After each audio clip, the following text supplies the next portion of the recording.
Shit, nigga wanna say something about my mama. Your mama dead as fuck, nigga. Your mama dead as fuck. Go dig her. Honest, Camp might have won the battle, but they ain't win the war. At the peak of the feud, T.I. and his camp were calm, almost too calm. By most accounts, they had already won the rap battle, and it did not even feel close. Then everything flipped overnight when 50 Cent dropped something nobody saw coming. Episode 1 of a documentary built around more than 20 sexual assault allegations tied to T.I. and his wife. Suddenly, the narrative shifted hard, and the energy changed fast. This did not come out of nowhere. The warning signs were there. In early March 2026, 50 Cent posted, then quickly deleted an Instagram screenshot. Nah, I said I wanted 50. That's what I said. He don't want no smoke, though. Oh, Lord. I called my man out. He don't want no smoke. He ducking smoke. Teasing a project called Surviving T.I. and Tiny. The caption pointed directly at around 20 sexual assault cases connected to the couple. He deleted it, but that did not matter. The internet had already grabbed it, shared it, and locked it in. Anyone who saw that post understood exactly what it meant.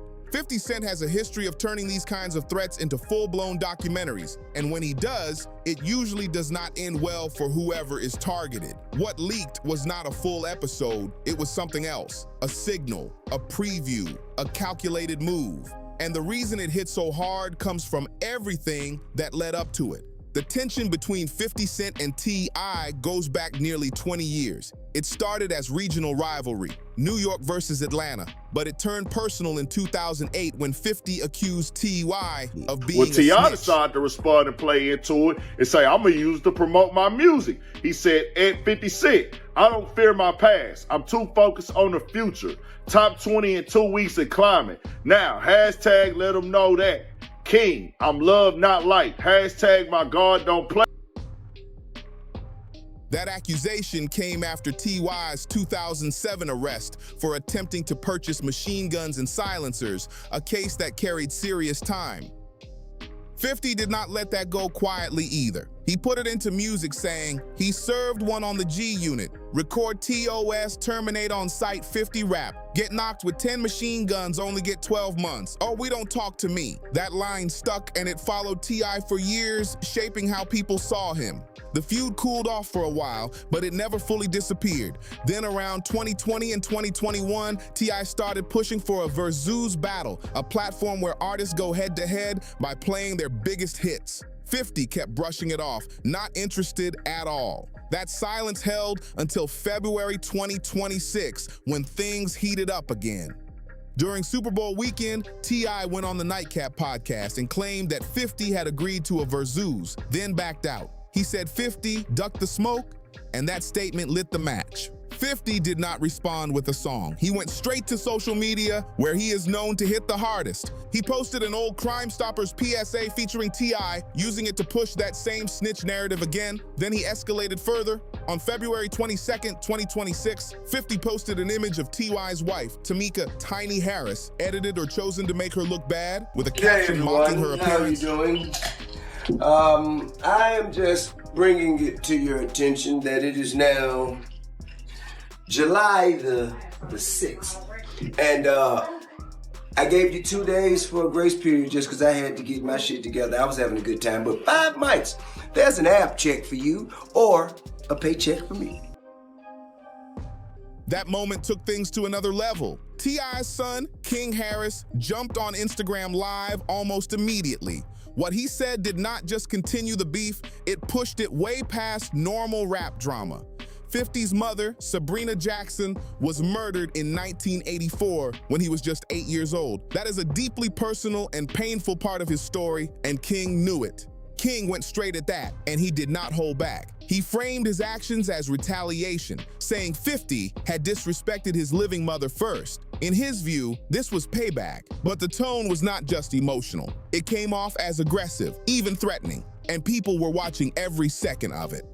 The very next day, February 24th, T.I. posted a video dancing with his mother, captioned, "Happy Birthday, Mama," with one of his diss tracks playing in the background. Decided to wake up this Saturday, February 7th, on the dark side of the bed once again. And if you follow, you know I done spoke on that before, how I feel 50 Cent does not wake up on the wrong side of the bed in the morning. He wakes up on the dark side. And I say at least about half the month, maybe about 15 days, he gonna get it to the capital C's and go at somebody. The message felt intentional. Fans saw it as a direct contrast. T.I. celebrating his living mother while 50 could not. It was subtle, but it hit hard. That same week, T.Y.'s other son, Damani Harris, dropped a diss track titled Ms. Jackson on February 27th, 2026.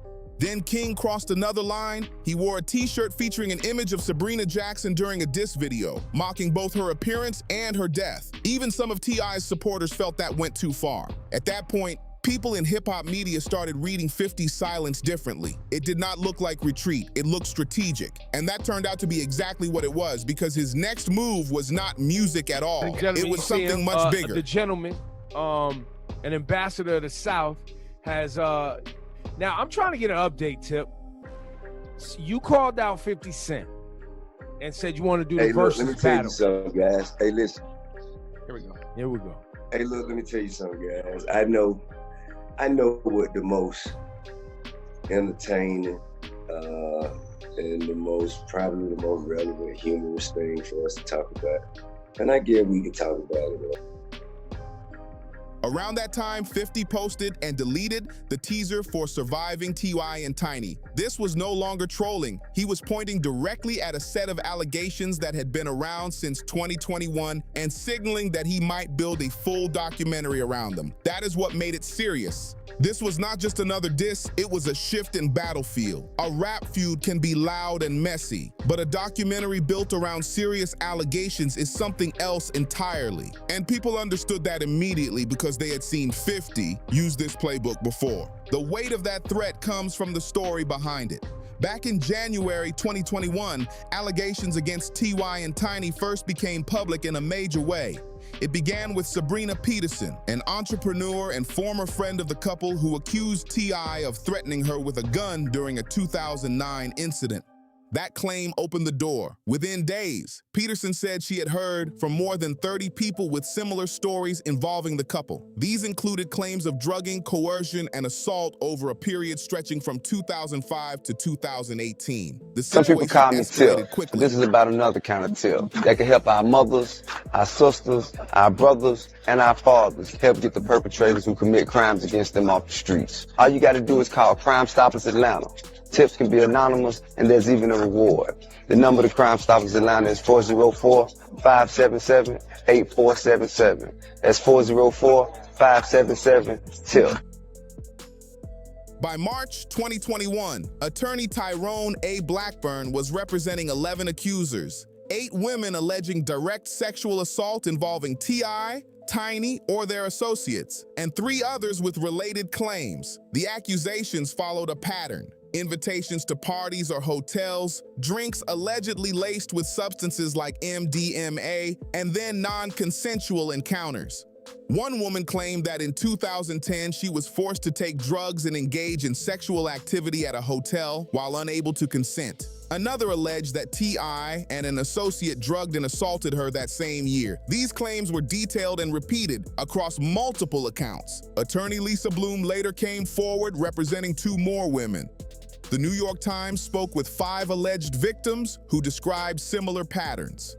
Blackburn also sent letters to authorities in California and Georgia, calling the situation a pattern of methodical sadistic abuse. These were not hidden rumors. They were documented claims sitting in public view for years. And now, 50 Cent was signaling that he might bring all of it back into the spotlight in a visual, structured way. There is a big difference between winning a rap battle and facing a documentary built around serious allegations. That difference is exactly why the threat carried so much weight. It was not about lyrics anymore. It was about narrative control. In May 2021, the LAPD opened a formal investigation after at least 2 women filed I'm not reports. raised like that. I'm not going back my mama. But by September, the Los Angeles County District Attorney declined to file charges, citing expired statutes of limitations. Around the same time, VH1 canceled T.I and Tiny Friends and Family Hustle. No criminal charges were filed. Then in January 2024, a new lawsuit appeared. An Air Force veteran, identified as Jane Doe, filed under California's Sexual Abuse and Cover-Up Accountability Act, which allowed certain expired claims to be revisited. She alleged that in 2005, she met the couple at a nightclub, was given a drink she believed was spiked, and was later assaulted in a hotel while unable to consent. T.I and Tiny moved to dismiss the case. In August 2024, a judge granted that dismissal. If we in a case together and I die, put it on me. God bless. Put it on me, bro. If I'm dead and you can go home, man, put the case on me. You hear me? Yeah, yeah. And unless it was some shit I wouldn't be a part of if I was alive, you know what I'm saying? If you got some dope and I'm gone and you're like, man, shit, it wasn't mine, so, man, why not, bro? You still have a life to live after I'm gone. Why would I expect you to, like, where is the logic in that? Right. Where's the logic in it? After the plaintiff did not respond to filings, the case was closed with prejudice. The couple has denied all allegations, calling them false and financially motivated. In a January 2024 statement, they said, "We are innocent of these fake claims. We will not be shaken down, and we look forward to our day in court." As of now, no criminal charges have ever been filed. Meanwhile, a defamation lawsuit T.I filed against Sabrina Peterson in September 2024 is still ongoing, with a trial scheduled for June 2026. Legally, the situation remains unresolved in many ways. But here is the key difference. Courtrooms and documentaries do not operate the same way. Legal outcomes depend on evidence and procedure, while documentaries shape public opinion. And that is exactly why this threat landed with so much force. It is not about proving a case, it is about telling a story, and once that story is out, the impact can be impossible to control. The legal system gave T.I and Tiny some protection back in 2021, no doubt about that, but here is the reality. Legal outcomes cannot stop cameras, interviews, or stories from being told. A courtroom can close a case, but it cannot stop a production crew from knocking on doors and asking questions.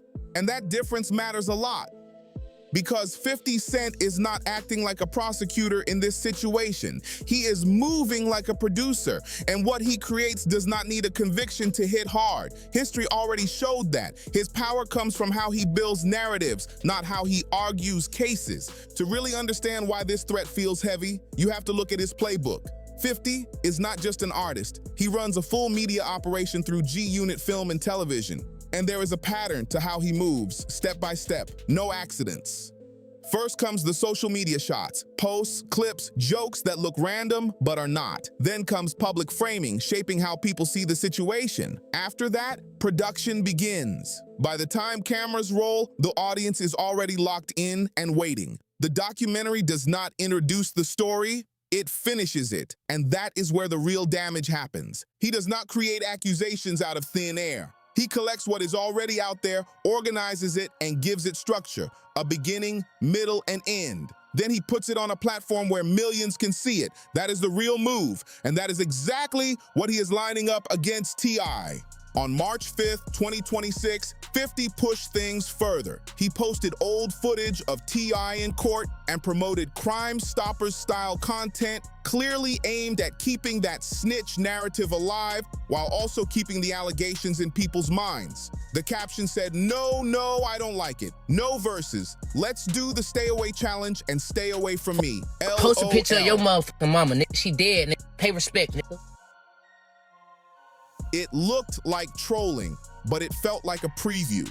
Then blogger Tasha K stepped in on February 28th, 2026, posting on X that sources close to 50 confirmed he was preparing a project focused on the alleged drugging and assault claims. She warned the Harris family to apologize and back off, saying straight up that 50 does not play fair. That added even more pressure. At the same time, 50 dropped music tied to his power universe, including "No One Told Us What We're Here For," taking subtle shots at family dynamics without naming T.I. directly. Then on March 7th, 2026, he released "No More Tricks, No More Lies" with Max B. The message in the lyrics was clear in context. No more tricks, no more tries, no more believing the lies. And the caption said it all: "I am the algorithm." That was not just a flex, that was strategy. That one line explains everything.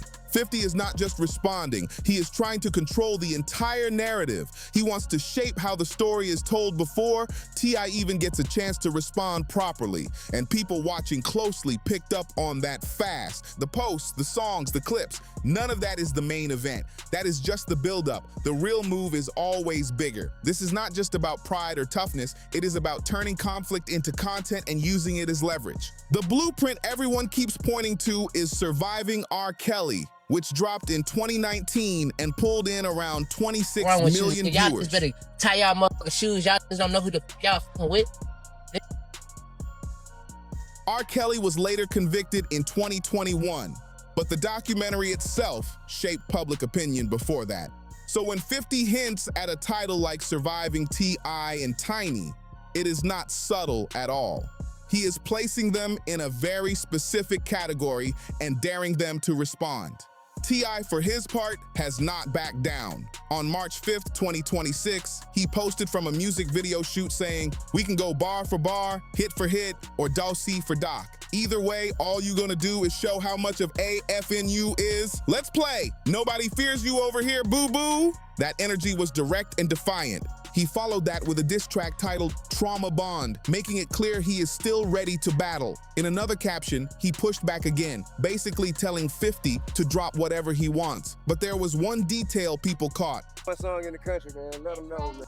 T.I. said doc for doc, hinting he might have his own documentary ready. The question is whether he can match what 50 already has in place: a full production system, major distribution connections, and an audience that is already paying attention. That gap matters more than anything else right now. This situation did not stay between two artists. It pulled in the entire Harris family, and each reaction added more layers to the conflict. King Harris was the moment everything shifted. His Instagram live targeting 50's late mother brought immediate backlash. Some people defended him, calling it loyalty. Others said it crossed a serious line. Even Boozy spoke out, saying mocking someone's deceased parent is off limits no matter what started the situation. That moment divided the audience instantly. Damani Harris, T.I.'s other son, took a different route. His track, Ms. Jackson, released February 27th, 2026, stayed focused on music instead of personal attacks. But the situation still pulled in the whole family. Even the youngest, their 9-year-old daughter, posted a video showing support for her mother, framing it as a response to the disrespect. Tiny eventually spoke out too, backing her sons and calling them her biggest flex for standing up for her. She saw their actions as protection, not going too far. That perspective added another layer to how the public viewed everything. T.I.'s response was more mixed. In interviews, he made it clear he was not fully comfortable with how far things went. He said he had been trying to guide King away from that kind of behavior for years, and that this situation gave him a reason to fall back into it. He also said he told King to stop after the t-shirt incident. In a TMZ interview, T.I. explained his mindset. He was not framing this as winning or losing. He said it was about showing the women in his family that they would be defended. That idea, defense over dominance, helps explain his approach, but it also shows where things got complicated. Because once the response crosses certain lines, it creates new problems. In trying to defend family, they gave the other side new material. And that is exactly the kind of opening 50 knows how to use. Observers even pointed out that legal teams could be watching closely. One commentator said, "I could almost guarantee you that 50 Cent's attorneys are looking at T.I. and his family extremely closely." That kind of pressure adds another layer to everything happening.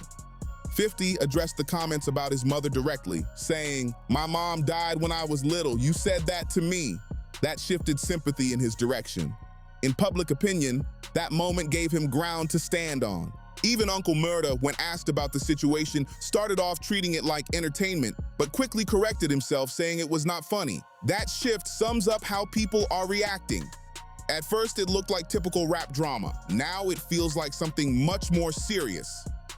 As of March 8th, 2026, no documentary has officially dropped. No network has confirmed anything. No full project has been released. But that does not mean nothing is happening. What exists right now is a threat, a proven track record, and a very calculated silence from 50 Cent. And that silence is doing exactly what it is supposed to do: building tension, holding attention, and keeping everyone watching closely for the next move. Surviving R. Kelly dropped in 2019 and pulled in around 26 million viewers. 2 years later, R. Kelly was convicted and sentenced to 30 years. The documentary did not create the evidence, but it organized everything in a way that made the outcome feel almost unavoidable to the public. That right there is the blueprint. And 50 Cent understands it clearly. He has studied it, and more importantly, he knows how to execute it. Now, T's situation is not the same legally. Most of the claims fall outside the statute of limitations. The 2024 civil case was dismissed with prejudice. No criminal charges have been filed. But here is the key: legal results and public opinion are two completely different battles. And 50 has never needed a courtroom win to shake someone's career. If this documentary actually drops and lands on a major platform, the fallout could be real. T.I.'s touring run for Kill the King could face backlash, cancellations, or protests. His business ventures, including the Trap Music Museum, could come under heavy scrutiny. His acting roles, even past appearances, could suddenly become a talking point for the wrong reasons. That kind of pressure spreads fast. Tiny would not be untouched either. Escape reunion plans could get overshadowed, and everything the couple has built, from media ventures to real estate, could carry a different kind of attention. Not all attention is good, and this kind sticks, but it is not guaranteed to go that way. If the documentary comes out weak, no new voices, no new details, nothing solid, it could flip back on 50. T.I. still has a loyal fan base that has stood with him through legal issues, prison time, and years of controversy. That kind of support does not disappear easily. Some people are already framing 50's moves as personal, even calling it jealousy. And to be fair, his online style sometimes feeds that narrative. If the project feels more like a grudge than real accountability, it could actually strengthen T.I.'s position instead of breaking it. Then there is the counter move. T.I. said doc for doc. That was not random. He hinted at having his own documentary, possibly focused on 50's past, family issues, business fallouts, things that have never been fully explored in a structured way. Whether that project is real or just pressure is unclear, but even the idea of it creates tension. Right now, it almost looks like a standoff, but appearances matter, and controlling appearances is exactly what 50 does best. Because while some people believe T.I. and his family won the rap side of this, that part can be true and still not matter in the bigger picture. The diss tracks, the energy, the family unity, it all hit strong. T.I. and his side showed up with intensity and presence, but not everyone is focused on that. Some are looking at history, and history shows 50 has a pattern of outlasting people who thought they had the upper hand. That is the difference people are pointing to.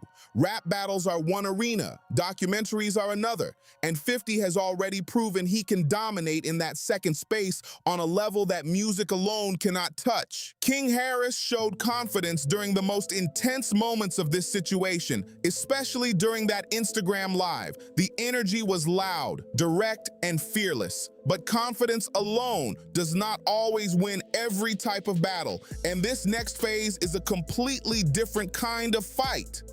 Every move so far, the live, the t-shirt, the posts, has been seen not just by fans, but by people thinking bigger. People looking at what can be turned into a narrative, into a project, into something that lasts longer than a viral moment. That is where this shifts. And 50 Cent is not new to pressure. He has survived extreme situations, career ups and downs, and years of people doubting him. He does not move randomly. There is always a plan behind it, even when it looks chaotic on the surface. At this point, the music side is basically done. The real question now, the one everything has been building toward, is simple. Is the documentary actually coming? And if it does, The impact will not be about lyrics, bars, or Instagram moments. It will be something much bigger. If you made it this far, hit that like button, subscribe to the channel, and share this video with someone who needs to see this breakdown.